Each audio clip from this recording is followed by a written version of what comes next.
রাত তখন প্রায় ১টা। ঢাকার একটা পুরনো বাসায় একা থাকে রাহাত। সে একজন সাধারণ ফ্রিল্যান্সার, সারাদিন কম্পিউটারের সামনে কাজ করে, আর রাত হলেই চারপাশটা যেন আরও নিস্তব্ধ হয়ে যায়। সেদিনও সে কাজ শেষ করে হঠাৎ একটা অদ্ভুত ঘটনা দেখল। তার ফোনে একটা অচেনা নাম্বার থেকে কল আসছে। সে ভাবল এই রাতে কে কল করবে, কিন্তু কৌতূহল থেকে সে কলটা রিসিভ করল। হ্যালো।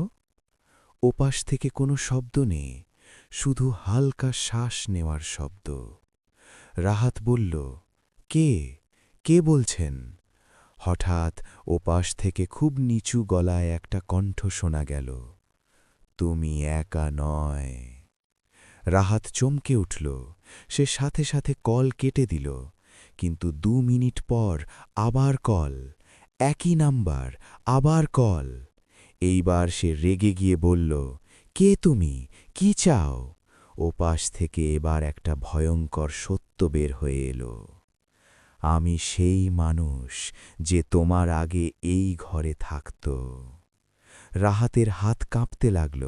সে ধীরে ধীরে ঘরের লাইটের দিকে তাকাল। হঠাৎ লাইট নিজে নিজে নিভে গেল। অন্ধকারে শুধু ফোনের আলো। আর তখনই ফোনে একটা মেসেজ এলো, তুমি এখন যেই চেয়ারে বসে আছো, আমি ঠিক সেখানেই মারা গিয়েছিলাম।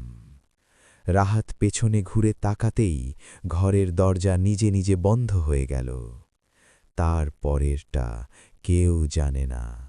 শুধু পরদিন সকালে প্রতিবেশীরা দরজা ভেঙে যা দেখল, ঘর ফাঁকা, ফোনটা শুধু বিছানার ওপর পড়ে আছে, আর কল লগে শুধু একটা নাম্বার বারবার কল করছে।